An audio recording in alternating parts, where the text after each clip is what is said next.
जय हिंद। नमस्कार फ्रेंड्स, ज्योति क्लासेस में आप सभी का एक बार फिर से स्वागत है। फ्रेंड्स, जैसा कि आप सभी को पता है कि हमने अपनी क्लास 6 to 12 की जो हमारी होम साइंस की सीरीज़ है उसको कंटिन्यू कर रखी है और उसमें हमने अभी तक एक छोटी सी अचीवमेंट पाई है।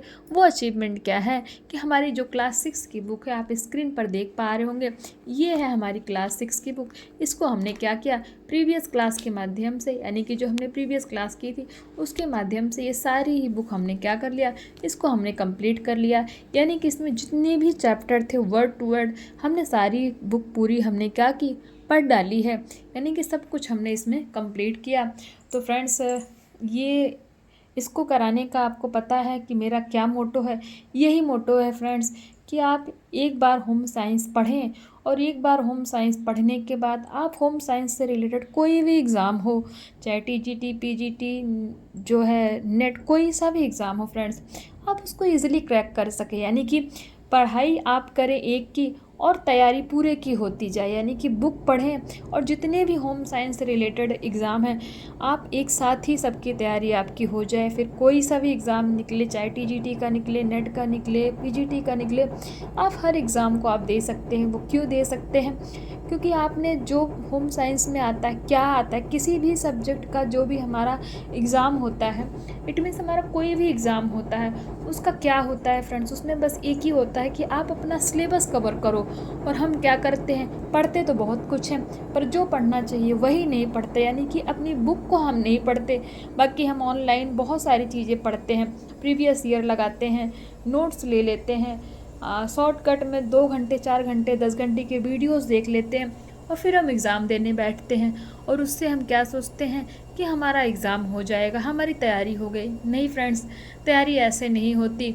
और आपको मैं बता दूं, कोई भी एग्ज़ाम बड़ा नहीं होता, हमारी तैयारी हमेशा छोटी होती है। तो इस सीरीज को कराने का मेरा एक ही मोटो है कि आपको एक ही मोटो है कि आपको सब कुछ पढ़ाया जाए, कुछ भी ना छूटे। यानी कि एग्ज़ाम में कुछ भी आ जाए, आप ऐसा ना हो कि आप ये सोचो जब एग्ज़ाम देने बैठे हम, ये सोचो कि नहीं यार ये नहीं पढ़ा, ये नहीं पढ़ा, ये आया होता, वो आया होता। तो फ्रेंड्स, इसीलिए मेरी एक छोटी सी कोशिश है कि आपको सब कुछ पढ़ाया जाए। और अगर आप सब पढ़ के गए हैं तो एग्ज़ामिनर देगा ही क्या, उसी में से देगा ना। तो फ्रेंड्स, आई होप आपको मेरी ये कोशिश अच्छी लगी हो। और हाँ, बुक पढ़ना तो हम किसी को अच्छा नहीं लगता, लेकिन जो है बिना बुक पढ़े कुछ होने वाला भी नहीं है।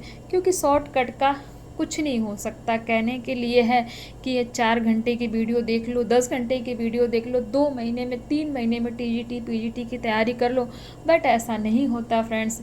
क्योंकि आपको पता है आज के समय में कितना कंपटीशन है। जब तक आप मेहनत नहीं करेंगे, हार्ड वर्क नहीं करेंगे, कुछ नहीं होने वाला है। तो हमने यही सोचा कि ऐसे एक साथ तो बैठ के बुक पढ़ना आसान नहीं है। तो हम क्या करते हैं कि हम साथ में ग्रुप स्टडी करते हैं और एक छोटी छोटी वीडियोस के माध्यम से अपनी जो भी हमारी होम साइंस की जितनी भी बुक है, यानी कि जितनी भी क्लास है, सारी हम कंप्लीट करते हैं। तो फ्रेंड्स, आई होप आपको मेरी ये छोटी सी कोशिश अच्छी लगी हो तो प्लीज़ कमेंट के माध्यम से बताइए। और हाँ, जिसने अभी तक ये वीडियो नहीं देखी है वो प्लेलिस्ट में जा कर के क्लास 6 को पूरा हमने सीरीज़ वाइज बना रखा है, आप उसको कुछ प्लेलिस्ट से वॉच कर सकते हैं। तो चलिए फ्रेंड्स, बिना टाइम वेस्ट किए शुरू करते हैं आज की क्लास। आज की क्लास में हम पढ़ने वाले हैं क्लास 7। और क्लास 7 पढ़ने से पहले आपको मैं एक बार बुक खोल के दिखा देती हूँ। आप ये देखिए हमने क्लास 6 में क्या पढ़ा है, आप स्क्रीन पर देख सकते हैं। मैं ज़्यादा इसको बोलूँगी नहीं क्योंकि टाइम वेस्ट होगा फ्रेंड। आप इसका चाहे स्क्रीनशॉट ले सकते हैं कि हमने क्लास 6 में क्या क्या पढ़ा था। ये है पूरा कंटेंट, आप इसको देख सकते हैं, इसका स्क्रीनशॉट ले लीजिए। लास्ट हमने पढ़ा था वस्त्रों की धुलाई एवं सुरक्षा, it means washing and protection of clothes. आप इसका स्क्रीनशॉट लेके रखिए क्योंकि जब हम क्लास 7 पढ़ने जा रहे हैं तो उसमें ये हमारा बहुत हेल्प करेगा, क्योंकि इन्हीं से रिलेटेड ये बेसिक है। और थोड़ा सा एडवांस लेवल का 7th में आएगा, ऐस होंगी सारी चीज़ें यही, बट उनका लेवल क्या है थोड़ा अप होता चला जाएगा। जैसे हमने पढ़ा था गृह विज्ञान, अर्थ, क्षेत्र तथा उसका महत्व, आज भी हम यही पढ़ेंगे फ्रेंड्स। लेकिन थोड़ा सा क्या होगा, हमें होम साइंस के बारे में थोड़ा सा और डीपली नॉलेज मिलेगा। तो चलिए फ्रेंड्स, ये था हमारा क्लास 6। आप इसका ज़रूर ही स्क्रीनशॉट ले लीजिए जिससे आप 7th में पढ़ेंगे आपको कन्फ्यूज़न नहीं होगी। तो ये है फ्रेंड्स, आपने आई होप स्क्रीनशॉट ले लिया होगा। चलिए शुरू करते हैं आज की क्लास। आज की क्लास में आप देख पा रहे हैं स्क्रीन पर हम पढ़ने हैं वाले हैं क्लास 7th, और क्लास 7th की जो विषय सूची है आप इसको देख पा रहे होंगे। आपसे रिक्वेस्ट है कि आप इसका भी स्क्रीनशॉट ले लीजिए कि हम इसमें क्या पढ़ने वाले हैं। इसमें टोटल कितने 14 खंड हैं और टोटल चैप्टर कितने हैं। टोटल चैप्टर इसमें 16 हैं। तो फ्रेंड्स क्लास 7th में हम ये सब पढ़ने वाले हैं। आप इसका भी स्क्रीनशॉट ले लीजिए और शुरू करते हैं आज की क्लास। तो देखिए फ्रेंड्स, ये है हमारा आज का चैप्टर, जिसमें हम करेंगे खंड 1 यानी कि सामान्य परिचय, जिसमें हम देखेंगे गृह विज्ञान का अर्थ, उद्देश्य एवं उपयोगिता। हमने 6th क्लास में भी गृह विज्ञान का अर्थ देखा था, तो इसमें भी मैंने आपको पहले ही बताया ना कि हम क्या करेंगे। होंगी सब चीज़ें वही, बस उनका जो लेवल है थोड़ा सा अप होता जाएगा। तो चलिए स्टार्ट करते हैं। गृह विज्ञान अर्थ, उद्देश्य एवं उपयोगिता। Home science meaning, AIIMS and utility. परिचय देखते हैं। वर्तमान समय में शिक्षा के प्रत्येक स्तर पर प्रायः सभी महिला विद्यालयों में गृह विज्ञान होम साइंस विषय का व्यवस्थित अध्ययन किया जाने लगा है। इसे गृह शिल्प के नाम से भी जाना जाता है। गृह विज्ञान को और किस नाम से जाना जाता है? गृह शिल्प के नाम से भी जाना जाता है। गृह विज्ञान अधिक पुराना विषय नहीं है, यानी कि ये विषय बहुत समय पहले नहीं पढ़ाया जाता था। इस विषय का विकास क्रमशः 20वीं शताब्दी में ही हुआ था। यह सत्य है कि शिक्षा के क्षेत्र में गृह विज्ञान पर्याप्त लोकप्रिय विषय है, परंतु सामान्य व्यक्ति इस विषय के स्वरूप, क्षेत्र, उद्देश्य एवं महत्व से अधिक परिचित नहीं है। अतः गृह विज्ञान विषय में रुचि रखने वाले प्रत्येक व्यक्ति के लिए इन समस्त तथ्यों को जानना अनिवार्य है। यानी कि जैसे हम आप हैं ना, जो भी गृह विज्ञान में रुचि रखते हैं, जो भी गृह विज्ञान को अपना फेवरेट सब्जेक्ट मानते हैं, उनके लिए ये सब जानना आवश्यक है। क्या कि गृह विज्ञान का अर्थ क्या होता है, यानी कि गृह विज्ञान कहते किसे हैं। गृह विज्ञान को गृह शिल्प तथा गृह कला आदि अनेक नामों से जाना जाता है। तो अभी हमें पता था कि गृह विज्ञान को सिर्फ गृह विज्ञान कहते हैं, नहीं, गृह विज्ञान को गृह शिल्प तथा गृह कला और भी अनेक नाम हैं इनको, जिससे उनको जाना जाता है। गृह शिल्प स्वयं में एक व्यवस्थित विषय है। इसका अध्ययन मुख्य रूप से बालिकाओं के लिए माना जाता है। गृह शिल्प अथवा गृह विज्ञान का अर्थ है घर का लेखा जोखा। यह घरेलू जीवन के लिए अत्यंत महत्वपूर्ण एवं उपयोगी है। गृह विज्ञान में सुव्यवस्थित एवं उचित ढंग से गृह एवं परिवार से संबंधित विभिन्न पहलुओं को, आवश्यकताओं की पूर्ति करने की विधियों का अध्ययन कराया जाता है, यानी कि किया जाता है। परिवार के सदस्यों की आवश्यकताओं की पूर्ति तथा महंगाई के इस युग में वर्तमान एवं भविष्य के लिए उचित अर्थव्यवस्था का प्रबंध गृह विज्ञान के अंतर्गत ही आता है। गृह विज्ञान घर से संबंधित सभी प्रकार की व्यवस्थाओं जैसे रहन सहन, अर्थव्यवस्था, कार्य व्यवस्था आदि का ज्ञान कराता है। अमेरिका की एक संस्था, America home economics association, America की कौन सी संस्था? अमेरिका होम इकोनॉमिक्स एसोसिएशन के अनुसार गृह विज्ञान शिक्षा का वह विशिष्ट विषय है जिसके अंतर्गत आय व्यय, भोजन की स्वच्छता, रुचिपूर्णता, वेशभूषा, आवास आदि के रुचिपूर्ण एवं उपयुक्त चुनाव और तैयारी तथा परिवार अथवा अन्य मानव समुदायों द्वारा उनके उपयोगी वस्तुओं का अध्ययन किया जाता है।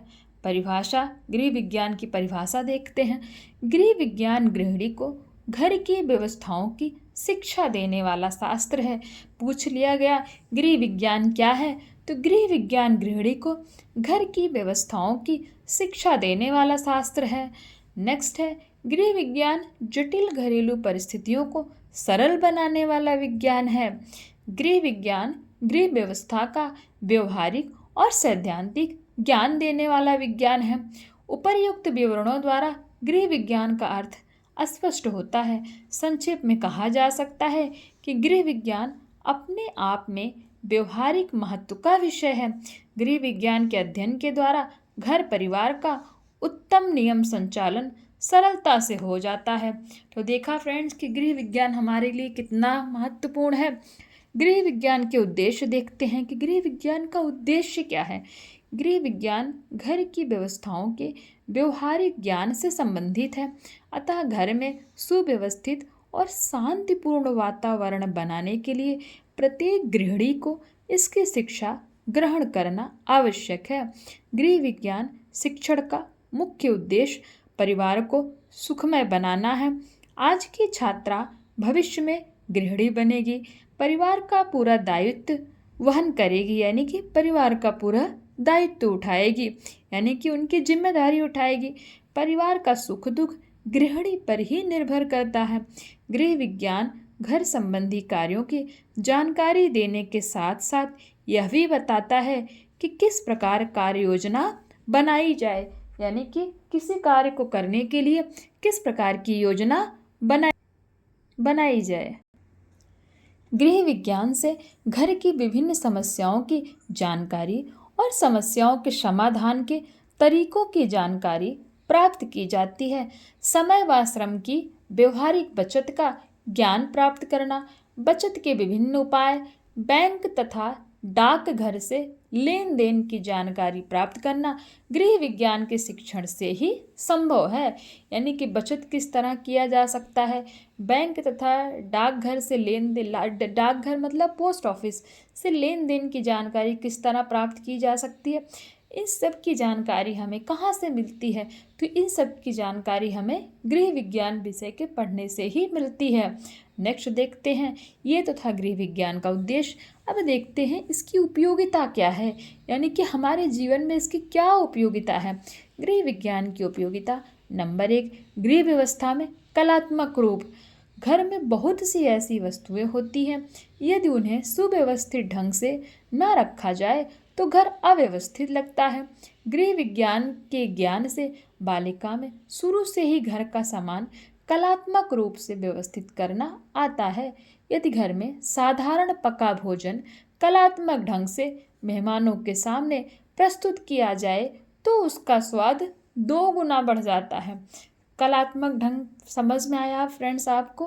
कलात्मक ढंग का मतलब कि जैसे कोई भी भोजन है उसको अच्छे से उसको बढ़िया से रखा जाए, प्लेट में सजा करके, गार्निश करके, तो वो देख के ही बोलते हैं ना, भोजन देखने में अगर अच्छा है, भले ही टेस्ट में अच्छा ना हो, लेकिन भोजन देखने में अगर अच्छा है तो 2 रोटी की भूख एक्स्ट्रा हो जाती है। तो यही होता है कलात्मक ढंग, यानी कि भोजन को इस तरह डेकोरेट करके लोगों के सामने लाया जाए कि उसको देखते ही भूख ना भी लगी हो तब भी मन कर जाए कि 1 रोटी चलो खा ही लेते हैं, क्योंकि देखने में इतना अच्छा है तो खाने में ही कितना अच्छा होगा ना। अब वो अच्छा है कि नहीं है वो तो खाने के बाद ही पता चलता है ना। तो क्या हमने पढ़ा, तो उसका स्वाद 2 गुना बढ़ जाता है। नंबर 2, पौष्टिक एवं संतुलित आहार का ज्ञान, यानी कि इसकी उपयोगिता ये है कि इससे हमें पौष्टिक व संतुलित आहार कैसे लिया जाता है उसका भी ज्ञान प्राप्त होता है। गृह विज्ञान की शिक्षा के बाद गृहिणी में इस प्रकार का ज्ञान उत्पन्न हो जाता है कि किस उम्र के लिए किस प्रकार का भोजन श्रेष्ठ है, यानी कि उत्तम है, तथा घर में पका भोजन स्वादिष्ट होने के साथ साथ पौष्टिक भी होना चाहिए। भोजन में सभी आवश्यक तत्व जैसे कार्बोहाइड्रेट, वसा, विटामिन्स, लवणों का समन्वय हो, जिससे घर में रहने वाले व्यक्ति कुपोषण का शिकार न हो। आपको याद है फ्रेंड्स, हमने प्रीवियस क्लास में पढ़ा था कि जो आवश्यक तत्व होते हैं वो कौन कौन से होते हैं। तो ये देखिए इसमें भी आ गया कि आवश्यक जो तत्व होते हैं वो हमारे शरीर के लिए कितने उपयोगी होते हैं। नंबर 3, समय का सदुपयोग। गृहिणी को विभिन्न कलाओं जैसे आर्ट, पेंटिंग, कढ़ाई बुनाई, गृह सज्जा का ज्ञान होता है, तो वह अपने खाली समय को व्यर्थ व्यतीत नहीं करती, वरना उपरोक्त कलाओं द्वारा वह अपने जीवन को सरस व सुंदर बनाने की कोशिश करती रहती है। कार्य करते रहने से बालिकाओं में अच्छे गुणों का विकास होता है। बोलते हैं ना कि अपने अपने आप को इतना बिजी रखो कि फालतू की बातें आपके माइंड में आए ही ना। आपके पास इतना समय ही नहीं होना चाहिए कि आप जो है कोई फालतू का काम करें।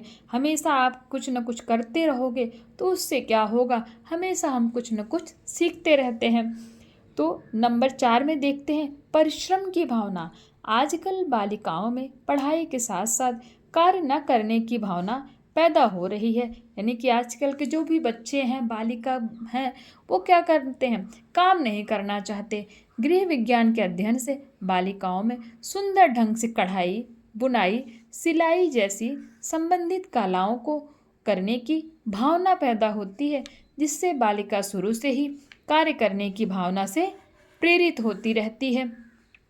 यानी कि अगर जो भी बालिका गृह विज्ञान पढ़ेगी तो आपको पता ही है कि गृह विज्ञान में सारी चीज़ें पढ़ाई जाती हैं। सब चीज़ों का नॉलेज है, किस तरह कढ़ाई की जाना है, किस तरह सिलाई की जाती है, किस तरह से घर मैनेजमेंट किया जाता है।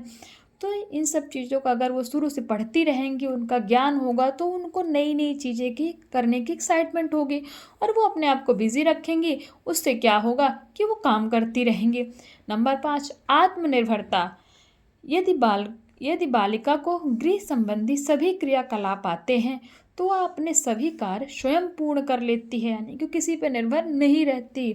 आत्मनिर्भरता में सेल्फ डिपेंड है, किसी भी वो दूसरों पे डिपेंड नहीं रहती। अगर उसको सब काम खुद ही आता है, खाना बनाना आता है, घर का काम करना आता है, तो वो क्या करेगी, अपना सारा काम खुद ही कर लेगी। उसको कुछ भी खाने का मन करेगा तो स्वयं ही बना के वो खा सकती है। उसके लिए दूसरों पे उसको डिपेंड नहीं रहना पड़ता। उसको विभिन्न कार्यकलापों के लिए दूसरों की राय लेने के लिए रुकना नहीं पड़ता। इस प्रकार वह क्या होती है, आत्मनिर्भर बनेगी, यानी कि बनती है। नंबर 6, स्वच्छता और सुंदरता का ज्ञान। यानी कि गृह विज्ञान से क्या होता है, हमें स्वच्छता और सुंदरता का भी ज्ञान प्राप्त होता है। गृह विज्ञान के द्वारा बालिका को घर के कलात्मक रूप का ज्ञान होता है, जिससे वह घर को स्वच्छता प्रदान करती है। स्वच्छता का ज्ञान उसे स्वास्थ्य के प्रति जागरूक करता है। उसके साथ ही साथ वह घर के सामानों को व्यवस्थित रखकर सुंदरता की वृद्धि करती है। नंबर 7, स्वास्थ्य विज्ञान एवं प्राथमिक चिकित्सा का ज्ञान। गृहिणी को स्वास्थ्य संबंधी ज्ञान गृह विज्ञान द्वारा दिया जाता है, जिससे वह आकस्मिक दुर्घटनाओं से सामना करना सीख लेती है। उसे प्राथमिक चिकित्सा का ज्ञान होना चाहिए। इसी के साथ वह रोगी का बिस्तर बदलना, सेवा करना, रोगी को पथ्य या दवा देने का ज्ञान सीख लेती है। हमने पढ़ा था ना प्राथमिक चिकित्सा क्या होता है। फ्रेंड्स, अगर आपने वीडियो देखी है तो प्लीज़ कमेंट करके बताइए कि प्राथमिक चिकित्सा किसको कहते हैं, क्योंकि हमने अपने जो क्लास 6 में पढ़ा था उसमें हमने ये कर रखा है कि प्राथमिक चिकित्सा होता क्या है। नंबर 8, मित्यविता का अर्थ समझना। मित्यविता के बारे में भी हमने आपको बताया था कि मित्यविता होता क्या है। गृहिणी को गृह विज्ञान विभिन्न कलाओं जैसे पाक कला, सिलाई, बुनाई, पेंटिंग आदि का ज्ञान कराता है, जिससे उसे घर की आवश्यकताओं पर बाहर बाजार पर निर्भर नहीं रहना पड़ता। वह घर पर बनी वस्तुओं का प्रयोग करती है और बाजार की महंगी वस्तुओं को खरीद पर रोक लगाकर धन की बचत करती है। यानी कि अगर उसको मित्यविता आ गया, यानी कि बचत करना आ गया, तो वो क्या करेगी, उसके हाथ में अगर गुण है तो वो सारा काम अपने घर पे ही बना के कंप्लीट कर लेगी। यानी कि जो भी उसको बुनना है, सिलना है, कुछ खाने के लिए बनाना है, वो क्या करेगी, घर पे ही वो सब काम करके क्या करेगी, तो बाज़ार में जो चीज़ें 100 रुपए की मिलती हैं उसको वो ज़्यादा ज़्यादा उसके आधे दाम पे भी घर पे सामान ला करके रेडी कर सकती है। उससे क्या होगा, मित्यविता हो जाएगा, यानी कि बचत करना वो सीख जाएगी। नंबर 9, स्वाभिमान की भावना का विकास। यदि स्त्री अपना कार्य स्वयं करेगी तथा दूसरों के ऊपर आश्रित नहीं होगी तो उसमें एक ऐसी भावना पैदा होती है जो उसको स्वाभिमानी बनाएगी। उसका शारीरिक स्वास्थ्य भी क्या रहेगा, कार्य करने से अच्छा बना रहेगा। जैसा कि आप सभी को पता है कि हम जितना ही मूवमेंट करते हैं हमारी हेल्थ उतनी ही अच्छी रहती है। तो अगर कोई भी बालिका कार्य करती रहेगी तो वो क्या रहेगी, फिट रहेगी, यानी कि उसका शारीरिक स्वास्थ्य अच्छा बना रहेगा। अतः गृह विज्ञान की शिक्षा गृहिणी के लिए परम आवश्यक है। यानी कि हर बालिका को क्या करना चाहिए, गृह विज्ञान पढ़ना चाहिए। नंबर 10, शिशु की उचित देखरेख। इस विज्ञान के द्वारा गृहिणी को शिशु के आहार, स्वास्थ्य, उचित वस्त्रों का ज्ञान होता है, जिससे वह बालक की उचित देखरेख करती है, उसे उचित समय में पौष्टिक और संतुलित आहार की पूर्ति करती है, जिससे बालक का पूर्ण रूपेण विकास होता है। प्रारंभ में स्वास्थ्य बिगड़ जाने से बड़े होने पर भी स्वास्थ्य संबंधी समस्या बनी रहती है। इसलिए शिशु का उचित लालन पालन अति आवश्यक है। अगर बच्चे का शुरू में ध्यान नहीं दिया गया, उनको पौष्टिक आहार नहीं दिए गए, उनके अंदर किसी भी मिनरल्स या विटामिन की कमी हो गई, तो बड़े होने पर क्या होता है, उनको कुपोषण हो जाता है, यानी कि उनको स्वास्थ्य की समस्या, उनकी इम्यूनिटी भी कमज़ोर हो जाती है, जिससे कोई भी बीमारी बहुत जल्दी उनको हो जाती है। तो फ्रेंड्स, इसीलिए क्या होता है कि गृह विज्ञान को पढ़ने से हमें पता लगता है कि बच्चे को किस तरह का आहार देना है, यानी कि बैलेंस डाइट किस तरह उनकी तैयार करनी है। इन सब के बारे में भी हमें क्या करता है, गृह विज्ञान सिखाता है। क्या गृह विज्ञान का ज्ञान धनोपार्जन में सहायक है?